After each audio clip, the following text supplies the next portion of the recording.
DNA में अब हम जिस खबर का विश्लेषण करेंगे वो एक विश्लेषण के साथ साथ आपके साथ एक संवाद भी है। वैसे तो आपके बहुत सारे दोस्त होंगे, लेकिन क्या आप डीएनए को अपना दोस्त मानते हैं? हर रोज हमारी और आपकी बात होती है, इसलिए डीएनए भी आपका दोस्त ही हुआ। और हम जिस विषय पर आज आपसे बात करेंगे उसमें दोस्त की भूमिका बहुत बड़ी है।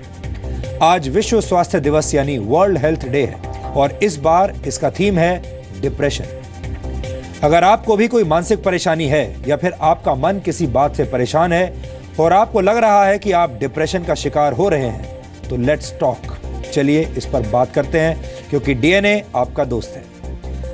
WHO यानी वर्ल्ड हेल्थ ऑर्गेनाइजेशन के मुताबिक वर्ष 2015 में भारत में 5 करोड़ लोग डिप्रेशन के मरीज थे। ये वो लोग हैं जो डिप्रेशन की वजह से अपना सामान्य जीवन नहीं जी पा रहे हैं।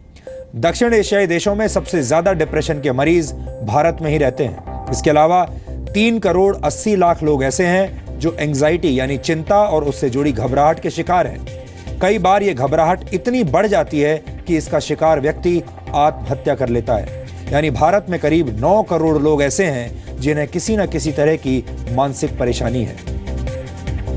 पूरी दुनिया में 32 करोड़ 50 लाख लोग डिप्रेशन के शिकार हैं और इनमें से करीब 8 करोड़ 60 लाख लोग दक्षिण एशिया के देशों में ही रहते हैं। WHO के मुताबिक वर्ष 2005 से लेकर 2015 के बीच पूरी दुनिया में डिप्रेशन के मरीजों की संख्या 18.4% बढ़ी है।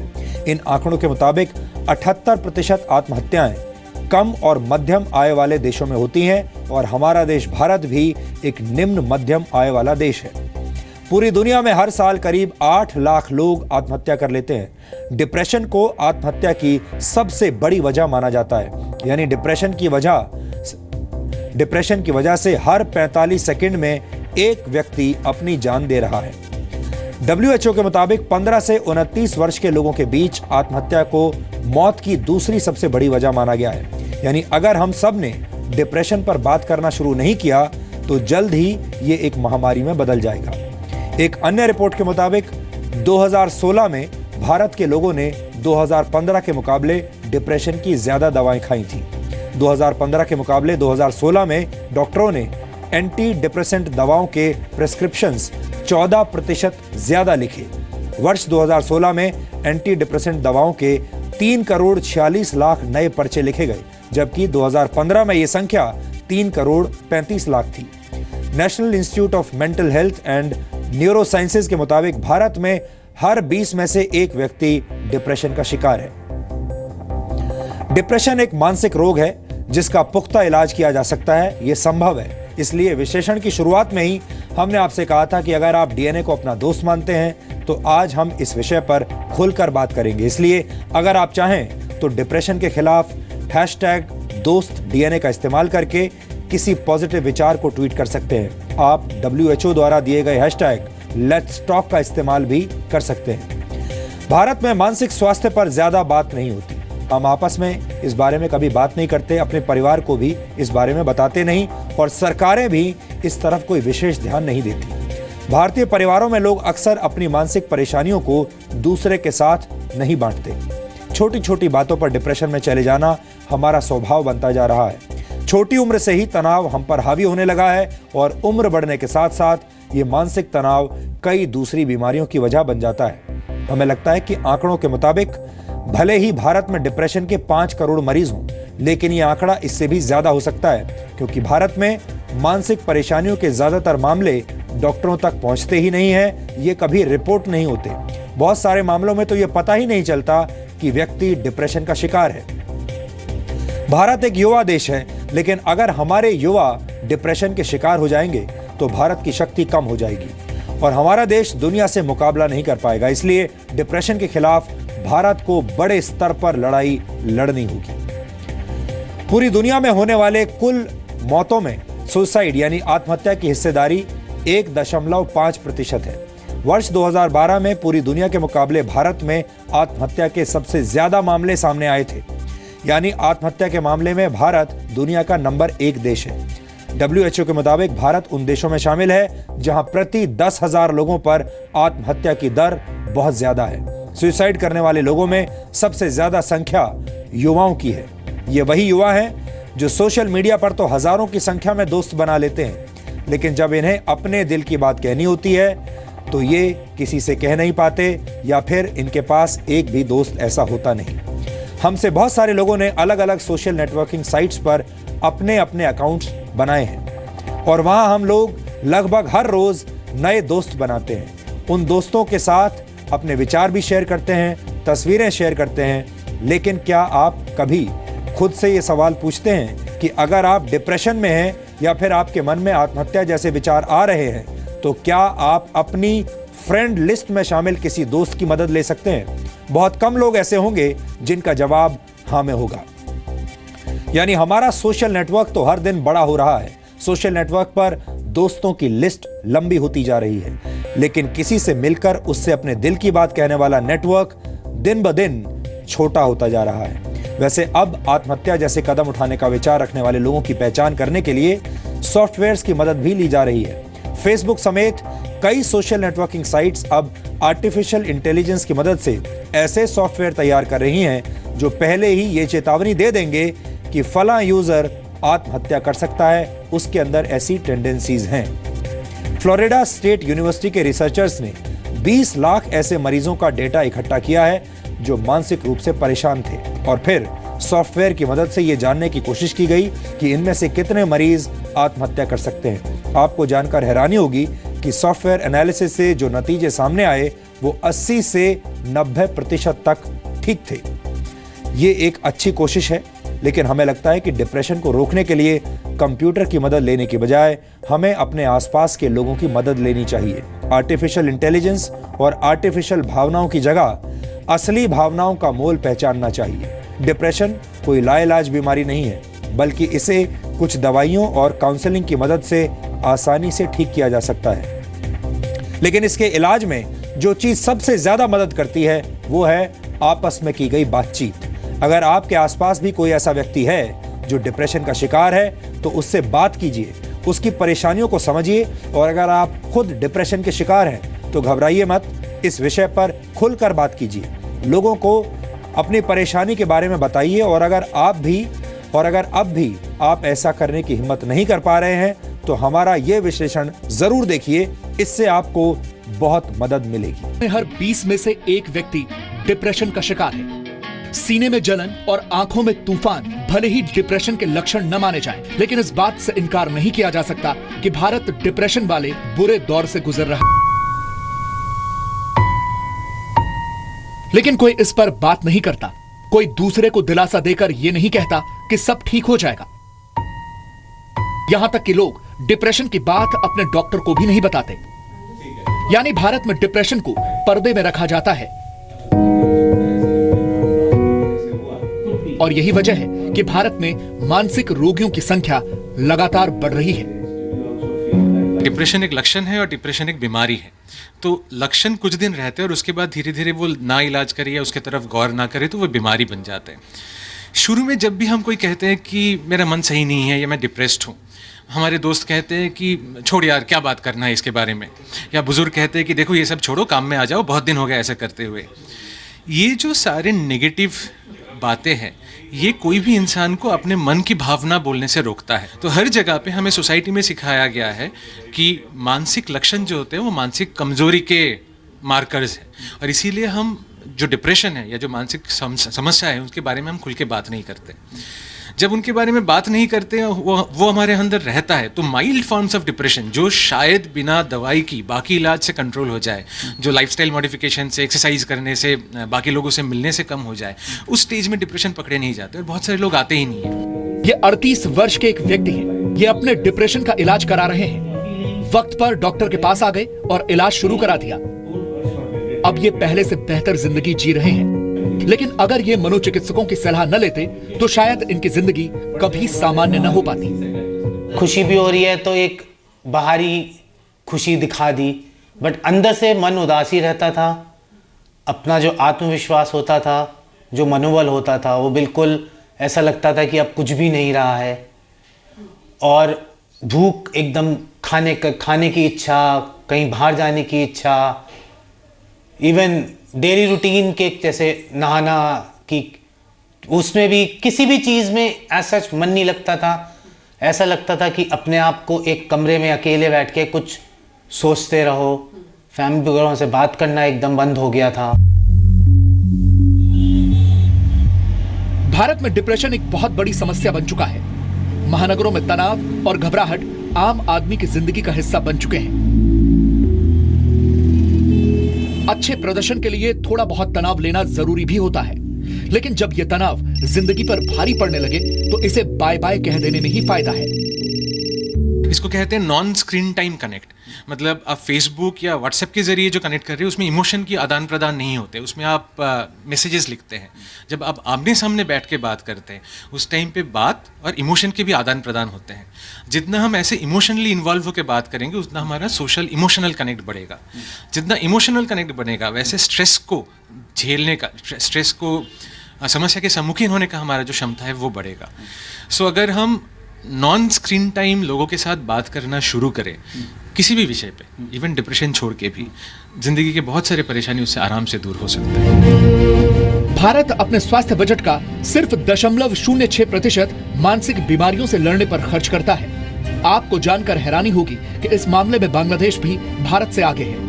यहाँ मानसिक बीमारियों से लड़ने के लिए स्वास्थ्य बजट का 0.44% खर्च किया जाता है। वर्ष 2015 में स्वास्थ्य मंत्रालय ने लोकसभा में बताया था कि भारत में सिर्फ 3,800 psychiatrist, 898 clinical psychologist, 850 psychiatric social workers हैं और 1500 साइकियाट्रिक नर्सेज मौजूद हैं। यानी भारत में हर 10 लाख लोगों पर एक मनोचिकित्सक है, जबकि कायदे से प्रति 1 लाख लोगों पर कम से कम 5 मनोचिकित्सक होने चाहिए। साइकेट्री का करिकुलम है वो सिर्फ 10 से 12 लेक्चर्स और एक 15 दिन की क्लिनिकल पोस्टिंग पर सीमित है, और साइकेट्री में कोई भी एग्ज़ाम नहीं होता है। और जबकि जो डॉक्टर बनता है अगर वो एक किसी क्लिनिक में बैठा है या फिजिशियन है कहीं भी है, तो लगभग उसकी 20 से 25% क्लाइंटेल जो उसके पास मरीज़ आ रहे हैं उनको मानसिक रोग, किसी न किसी तरह का मानसिक रोग होता है, क्योंकि उसकी ट्रेनिंग इतनी नहीं हुई है, इतनी सक्षम नहीं है कि वो मानसिक रोगों को आइडेंटिफाई कर सके। इस वजह से अक्सर वो डिप्रेशन के या एंजाइटी डिसऑर्डर्स के पेशेंट जो हैं या और मानसिक रोग जो हैं अक्सर वो डायग्नोज नहीं हो पाते हैं और अनडिटेक्टेड रह जाते हैं। यानी भारत में मानसिक रोगियों का इलाज करने वाला सिस्टम भी खुद अपना इलाज नहीं कर पा रहा है और बाकी कसर भारत का सोशल फैब्रिक पूरी कर देता है। भारत में लोगों का सोशल नेटवर्क तो बड़ा होता जा रहा है, लेकिन आपसी मेलजोल दिन ब दिन कम।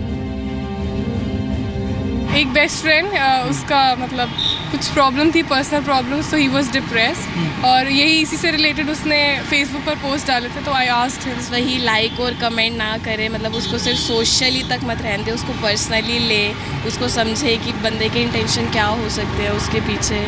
करते भी है, फीलिंग सैड, फीलिंग एक्साइटेड, तो उसको बस लोग लाइक्स एंड कमेंट्स करके छोड़ देते हैं, बट उस पर ये नहीं होता कि हाँ हमसे पर्सनली पूछे फीलिंग डिप्रेस्ड वाई। बहुत क्लोज हैं और अगर हमारे लिए इम्पोर्टेंट है वो तो ज़रूर पूछ लेते हैं, पर वैसे तो इग्नोर ही करते हैं। मुश्किल है, पर मैंने अपने फ्रेंड से दिल खोल के बात कल ही की थी। मैं फेसबुक पे नहीं हूँ, मैं फेसबुक फ्रेंड्स को नहीं मानती। मेरे सामने जो है, जो मेरे साथ है, मैं उन्हीं को मानती हूँ और उनसे दिल खोल के बातें करती हूँ। ऐसे में अब वैज्ञानिक सोशल नेटवर्किंग की मदद से ही ये पता लगाने की कोशिश कर रहे हैं कि किसके दिमाग में आत्महत्या का विचार चल रहा है। जनरली जो सुसाइड की स्टडीज़ हैं तो उसमें ये देखा गया है कि सुसाइडल पेशेंट्स या पैरासुसाइडल पेशेंट जो हैं वो जनरली कम्युनिकेट ज़रूर करते हैं। वो अपने फ्रेंड को, रिलेटिव्स को, किसी और को किसी ना किसी तरीके से, किसी बहाने में, किसी इशारे में सजेस्ट करेंगे कि वो ज़िंदगी से परेशान आ गए हैं, उनको ज़िंदगी जीने लायक नहीं लग रही, उनको बहुत डिफ़िकल्टी आ रही है। तो सोशल मीडिया पे जो लोग बहुत एक्टिव हैं तो ऐसा भी हो सकता है कि जो वो पोस्ट कर रहे हैं या जो चीज़ें वो शेयर कर रहे हैं वो एक नेगेटिव कंटेंट की हो सकती है। कई बार वो ये चीज़ें भी शेयर कर सकते हैं कि वो इतने परेशान है ज़िंदगी से या बहुत ज़्यादा डिस्ट्रेस में है। किसी भी अन्य बीमारी की तरह डिप्रेशन भी अपने साथ कुछ लक्षण लेकर आता है। इन लक्षणों की पहचान आपको डिप्रेशन का इशारा दे सकती है और अगर वक्त रहते काउंसलिंग और इलाज शुरू कर दिया जाए तो डिप्रेशन को हराया जा सकता है। बिहेवियर चेंज जो है दैट इज़ इम्पॉर्टेंट। कि आज आप किसी से मिलते थे, वो पहले बहुत वर्बोज होता था, पहले बहुत बातें करता था, चुलबुला होता था, काफ़ी इंटरेक्ट करता था। अब ऐसा हो सकता है कि जैसे आप जाओगे तो वो ग्रीट अच्छे से नहीं करेगा, या आपसे बात कम करेगा, या उतनी स्माइल नहीं करेगा उन चीज़ों पे जितना करना चाहिए। जो बाकी फैमिली मेम्बर्स हैं उनका फीडबैक होगा कि आजकल ये थोड़ा अपने में रहता है, थोड़ा चुप रहता है।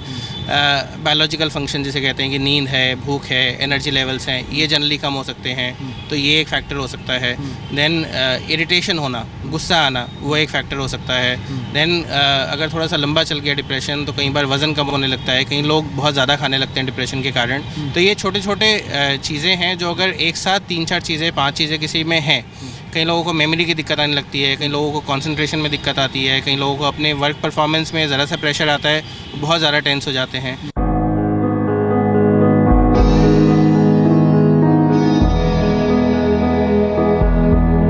डिप्रेशन एक ऐसी तकलीफ है जिसका सामना सभी लोग अपनी जिंदगी में कभी न कभी करते हैं। बॉलीवुड अभिनेत्री दीपिका पादुकोण के जीवन में भी एक ऐसा ही वक्त आया था जब वो डिप्रेशन से लड़ रही थी। उन्होंने अपनी परेशानी अपने घर वालों को बताई और डिप्रेशन पर जीत हासिल की।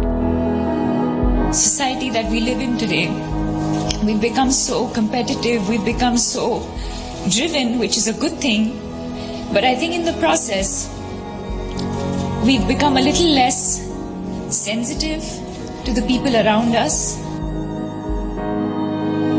दीपिका ही नहीं बल्कि राजेश खन्ना, दिलीप कुमार, अमिताभ बच्चन, शाहरुख खान, संजय दत्त और परवीन बाबी जैसे कलाकारों ने भी अपने जीवन में कभी न कभी डिप्रेशन का सामना किया है। इनमें से ज्यादातर सितारों ने डिप्रेशन के विलेन को हरा दिया, लेकिन कुछ सितारे कभी भी इससे उबर नहीं पाए। डिप्रेशन आपको डरा सकता है लेकिन हरा नहीं सकता। बस जरूरत है तो उसका डटकर सामना करने की और अपने डिप्रेशन के बारे में बात करने की।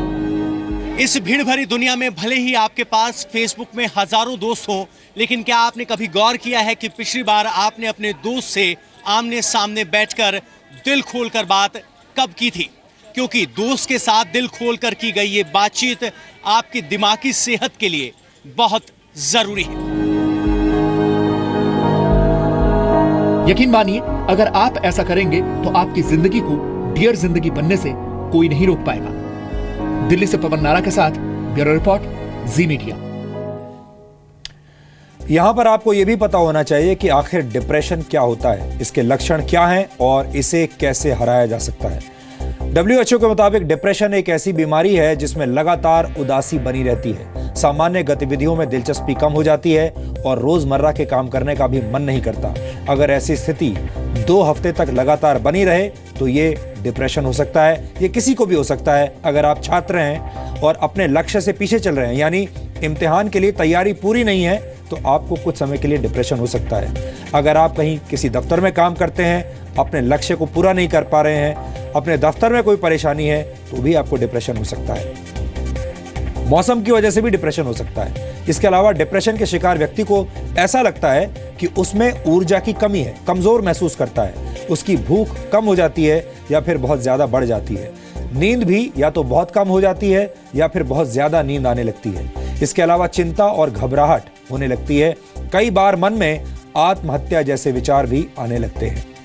डिप्रेशन एक ऐसी मानसिक परेशानी है जो किसी को भी अपना शिकार बना सकती है। जैसा हमने आपको बताया, यूथ को भी बना सकती है, युवाओं को जो कि छात्र हैं, और किसी बड़े ज्यादा उम्र के व्यक्ति को भी। डिप्रेशन का मतलब ये नहीं होता कि वो व्यक्ति कमजोर है, ये सिर्फ एक मानसिक स्थिति होती है।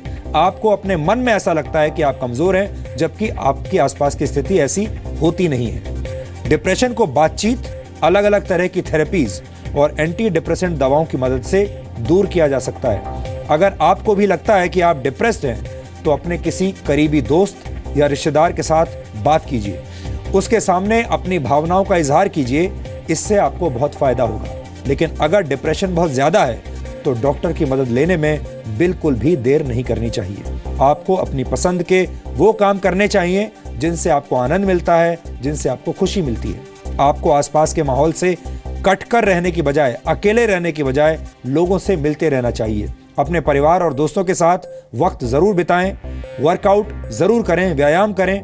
थोड़ी देर के लिए अगर पैदल भी चल सकें तो इससे भी डिप्रेशन दूर होता है। आपको मेडिटेशन करना चाहिए, इससे आपका डिप्रेशन बहुत कम हो जाएगा। इसके अलावा आपको ऐसी चीज़ पढ़नी चाहिए, ऐसी चीज़ें देखनी चाहिए जो कि पॉजिटिव हों और जो कि आपको प्रेरणा दे सकें। शराब, ज़्यादा चीनी वाला भोजन, प्रोसेस्ड फूड और कैफीन का सेवन डिप्रेशन को बढ़ाता है। इसलिए अगर आपको लग रहा है कि आप डिप्रेशन के शिकार हैं तो शराब पीने का, कॉफ़ी पीने का कोई फ़ायदा नहीं है। यहाँ हम आपको डिप्रेशन से जुड़ी एक और जानकारी भी देना चाहते हैं। डिप्रेशन का संबंध मौसम से भी होता है। आपने गौर किया होगा कि अक्सर सर्दियों के मौसम में आप ज़्यादा उदास रहने लगते हैं और आपको डिप्रेशन महसूस होता है। मेडिकल साइंस की भाषा में इसे सीजनल अफेक्टिव डिसऑर्डर यानी SAD भी कहा जाता है और ये SAD आपको सैड बना देता है। कई डॉक्टर ऐसा मानते हैं कि ये उदासी सर्दियों में दिन छोटे होने की वजह से और धूप कम निकलने की वजह से होती है। दरअसल जब हमारी आंखों को रोशनी दिखाई देती है तो हमारे शरीर में नींद लाने वाले हार्मोन मेलाटोनिन का उत्पादन बंद हो जाता है, ये बनना बंद हो जाता है और हम सजग हो जाते हैं। लेकिन सर्दियों में दिन छोटे होने की वजह से और रोशनी कम होने की वजह से मेलाटोनिन ज़्यादा मात्रा में बनने लगता है और हमें नींद के साथ साथ सुस्ती भी आने लगती है और उदासी की भावना पैदा हो जाती है। ठंडे देशों में और पहाड़ी इलाकों में रहने वाले लोग भी अक्सर इसी वजह से डिप्रेशन का शिकार हो जाते हैं। और अंत में सबसे ज़रूरी बात, अगर आपके आसपास कोई व्यक्ति डिप्रेशन से पीड़ित है तो आप उससे बात ज़रूर करें, उसके साथ दोस्ती करें, उसके साथ अपनी ज़िंदगी के कुछ अच्छे अनुभव शेयर करें, उसे जीवन में आगे बढ़ने की प्रेरणा दें और उसके कंधे पर हाथ रखकर कहें कि सब कुछ ठीक ठाक हो जाएगा। आज के दौर में लोगों की तनख्वाहें बढ़ती जा रही हैं, जीवन का स्तर बढ़ता जा रहा है, लोगों के पास बहुत पैसा भी आ गया है, लेकिन उनके पास समय कम होता जा रहा है, उनके लक्ष्य बड़े होते जा रहे हैं और उन पर काम का दबाव भी बढ़ता जा रहा है। जिंदगी की रफ्तार इतनी तेज है कि एक छोटा सा झटका भी कोई सह नहीं पाता।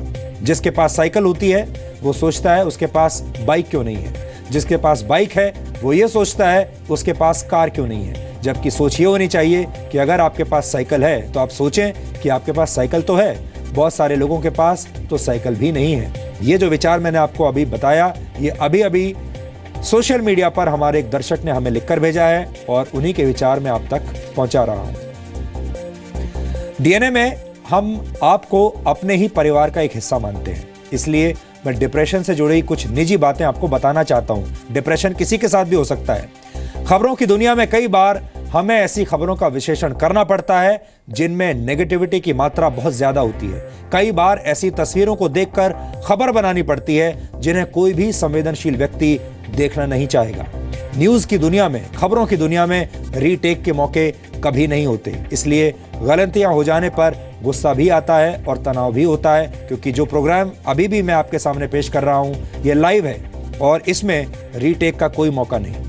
लेकिन आप सबकी पॉजिटिव प्रतिक्रियाएं सारा डिप्रेशन दूर कर देती हैं और हम फिर से नई ताजगी के साथ, नई ऊर्जा के साथ खबरों का विश्लेषण कर पाते हैं और जो गलतियां होती हैं उन्हें भूलने की कोशिश करते हैं। इसलिए हमने आपको हमेशा अपना दोस्त माना है। अगर आप भी हमें अपना दोस्त मानते हैं तो आज वादा कीजिए कि आप जब भी उदास होंगे आप अपने दिल की बात दिल में रखने की बजाय उसे हमेशा अपने किसी करीबी के साथ शेयर करेंगे।